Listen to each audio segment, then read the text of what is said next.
En el nombre del Padre, del Hijo y del Espíritu Santo. Amén. Seguimos entonces con el Catecismo de San Pío X. Estamos en la pregunta 882, que trata sobre la Sagrada Escritura y dice así: ¿puede haber error en la Sagrada Escritura? Una pregunta muy importante. En la Sagrada Escritura no puede haber error alguno, porque siendo toda inspirada, el autor de todas sus partes es el mismo Dios. Muy importante esta respuesta, la vamos a repetir una vez más. Dice: en la Sagrada Escritura no puede haber error alguno, porque siendo toda inspirada, el autor de todas sus partes es el mismo Dios. Como decimos, muy importante. ¿Por qué? Porque precisamente uno de los puntos, entre muchos que tiene la herejía del modernismo, que hoy en día está imperando y toda esa crisis que vimos, es que la Sagrada Escritura dicen que hay errores en la Sagrada Escritura, aquí y allá, entonces le quitan todo su valor e importancia, y bueno, y el modernismo. Entonces por eso, claro, la Sagrada Escritura en el Antiguo Testamento, cuando condena la homosexualidad, está equivocada. Estamos en el siglo XXI, entonces está bien la homosexualidad. Mucho cura modernista que anda con ese discurso. Y claro que no, la Sagrada Escritura no hay error. ¿Por qué? Porque el autor es Dios, que no puede engañarse, equivocarse ni engañarnos. Entonces la Sagrada Escritura es pura verdad. Y es soberbia al hombre pretender que, no, está mal la Sagrada Escritura. Lo que yo digo, eso es lo verdadero. No. Entonces insistimos, muy importante, en la Sagrada Escritura no hay error. ¿Por qué? Porque es inspirada por Dios y por tanto el autor es Dios. Entonces decir que hay error en la Sagrada Escritura, es lo mismo decir Dios se equivocó, lo cual es por supuesto una blasfemia. Siguiente pregunta, 883. ¿Puede haber errores en las copias y traducciones de la Sagrada Escritura?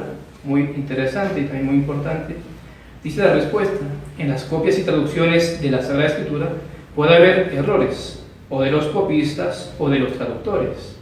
Mas en las ediciones revisadas y aprobadas por la Iglesia Católica no puede haber errores en lo que atañe a la fe o a la moral. Es decir, cuando alguien, como era más en la antigüedad, no olvidemos que era a mano, copiar los copistas, cuando no existía la imprenta, o traducir, evidentemente se pueden colar errores humanos. ¿En qué sentido? En que escribió mal la palabra, le faltó una letra, o la volteó, o se equivocó y puso el verbo en tercera persona y era en segunda.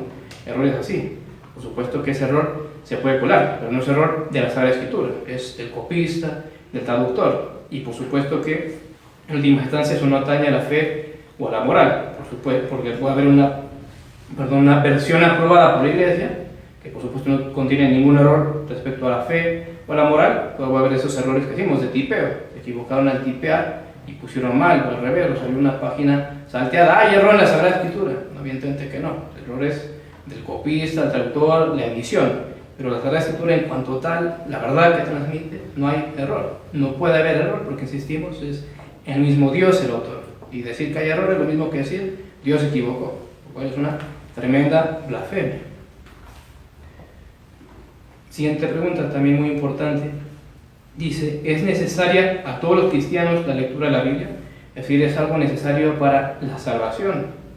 La respuesta dice: la lectura de la Biblia no es necesaria a todos los cristianos, porque ya están enseñados por la Iglesia, pero es muy útil y se recomienda a todos. Es decir, no es necesaria en el sentido de que si no leo la Sagrada Escritura me voy a condenar. No es como de hecho los protestantes, más o menos eso es su tesis, es algo necesario, por eso insisten mucho en la Sagrada Escritura y la leen. Pero sin embargo es algo muy útil y recomendable, dice el Catecismo, y claro que sí. De hecho, uno de los defectos que tenemos los católicos es que descuidamos mucho la Sagrada Escritura, y eso no está bien, hay que leerla, eso sí, con mucha humildad. La Sagrada Escritura tiene pasajes oscuros que los grandes intérpretes todavía no los han descifrado, no saben exactamente qué es. Entonces uno que sabe mucho menos que ellos, hay que leerlo con mucha humildad, y sabiendo que por supuesto se santifica mucho el alma. Sin embargo hay que tener bien claro que no es necesario como tal. Si no leo la Sagrada Escritura me voy a condenar, no, es un error. Pero sí es muy útil y recomendable, y todo buen católico debería tratar de buscar todos los días, así fueran 5 o 10 minutos, un capítulo, un párrafo, así fuera algo mínimo, pero leer. ¿Por qué? Porque es la palabra de Dios, la Sagrada Escritura. De hecho, Monseñor Trovinger en su Biblia dice muy hermosamente que cuando nosotros rezamos, estamos hablando a Dios. La oración es la elevación de la mente a Dios, entonces allí nosotros tenemos, si quieren hablando humanamente, el protagonismo. Yo estoy hablando con Dios en la oración. estoy dando gracias, viendo cosas, adorándolo, expresándole mi amor. Y en cambio, cuando leo la Sagrada Escritura, dice Monseñor Trovita, Dios me habla a mí, porque es la palabra de Dios, yo estoy escuchando en la Sagrada Escritura. Entonces eso es muy importante para la vida espiritual, para nuestra santificación. Siguiente pregunta, 885. ¿Puede leerse cualquier traducción de la Biblia en lengua vulgar? Puede leerse cualquier traducción de la Biblia en lengua vulgar, con tal que esté reconocida como fiel por la Iglesia Católica y vaya acompañada de explicaciones aprobadas por la misma. Muy importante.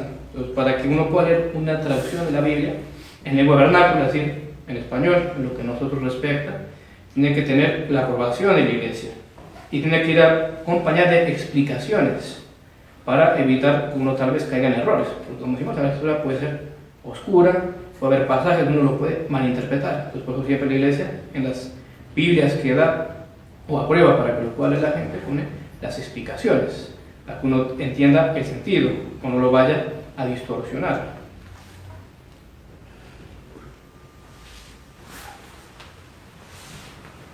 Siguiente pregunta, 886. ¿Por qué solo pueden leerse las traducciones de la Biblia aprobadas por la Iglesia? ¿Por qué no otras distintas? ¿Por qué solamente las que aprueba la Iglesia? Solo pueden leerse las traducciones de la Biblia aprobadas por la Iglesia porque solo ella es la guardiana legítima de la Biblia.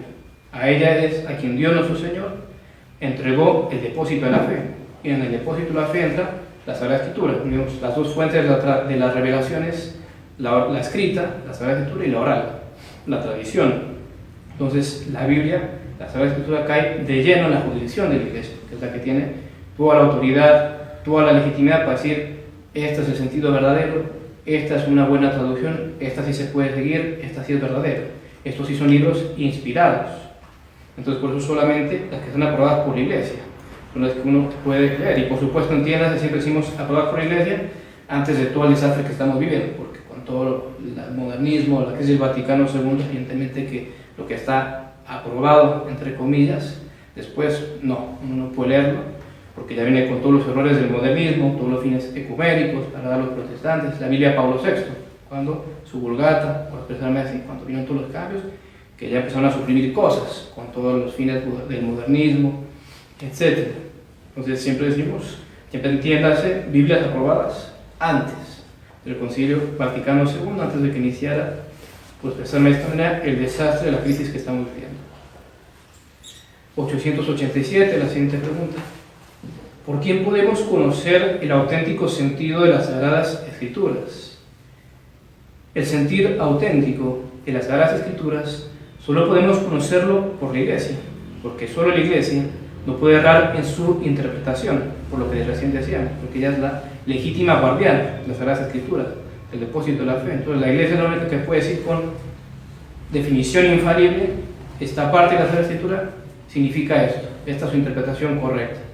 Y cuando la Iglesia hace eso en ciertos pasajes, salirse de eso, decir algo contrario, es hasta herético, uno cae en herejía. Entonces la única que tiene esa infalibilidad en la Sagrada Escritura es decir: este es el sentido de nosotros, la Iglesia, porque es la guardiana de ellas y no puede errar la interpretación. Cuando la Iglesia nos dice con autoridad que es esto y no otro, es eso.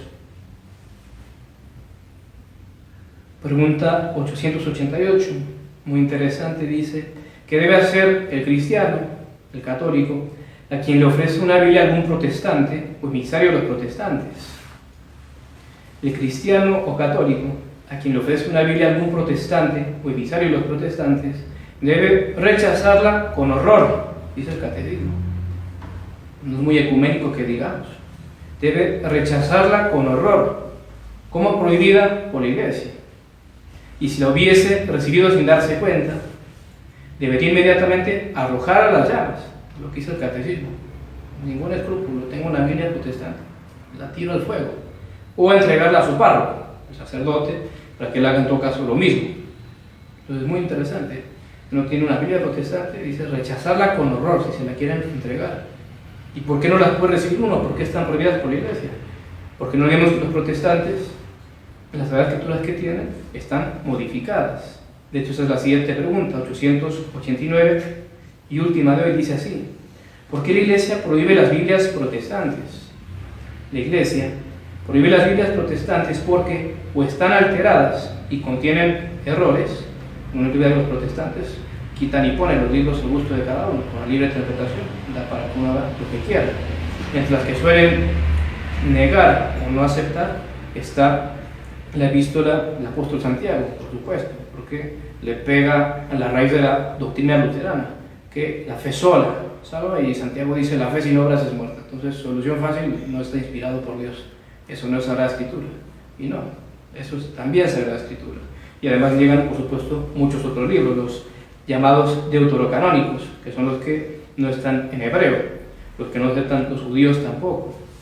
Como decimos, cada uno, si uno se pusiera a mirar los diversos protestantes, denominaciones, iglesias, seguro que unos aceptan más, otros menos, este de aquí ya, etc. Y luego cada uno su propia interpretación. Aunque aceptaran los mismos libros, hacen sus propias interpretaciones, con el libre examen que puso Lutero, que en teoría, según ellos, uno lo lee y lo que se le ocurre no es inspiración del Espíritu Santo. Y curiosamente el Espíritu Santo les inspira distinto, porque no están de acuerdo en todo, por supuesto. Y continúa el catecismo. O porque faltándoles la aprobación y notas declarativas de los sentidos oscuros pueden dañar la fe. Yo no sé por qué prohíbe las Biblias protestantes, porque muchas veces no tiene notas, el puro texto. Y es interesante lo que agrega el catecismo. Dice, termina la respuesta: por esto la Iglesia prohíbe incluso las traducciones de la Sagrada Escritura, aprobadas antes por ella, pero reimpresas después sin las explicaciones aprobadas por la misma. Es decir, si la Iglesia aprobó esta traducción de la Biblia con sus explicaciones y después alguien la vuelve a editar, la reimprime, pero no pone las notas explicativas que están aprobadas por la Iglesia, sino el puro texto de la Biblia, no se puede usar. ¿Por qué? Porque como decimos, hay pasajes oscuros donde uno, si no es muy humilde, puede dañarse la fe por la mala interpretación que uno haga, por la malicia de uno, digamos, no por la Sagrada Escritura. La Sagrada Escritura es la palabra de Dios, cuando se lee con humildad, queriendo ser santificado, etcétera, etcétera, todas las condiciones, uno, por supuesto, recibe muchísimo para su santificación personal. En todo caso, dejamos allí, eso es todo lo que trae el catecismo sobre la Sagrada Escritura. Pues mediante mañana continuamos viendo qué nos enseña sobre la tradición. Ave María Purísima. Sin pecado concebido, María Santísima. En nombre del Padre, del Hijo y del Espíritu Santo.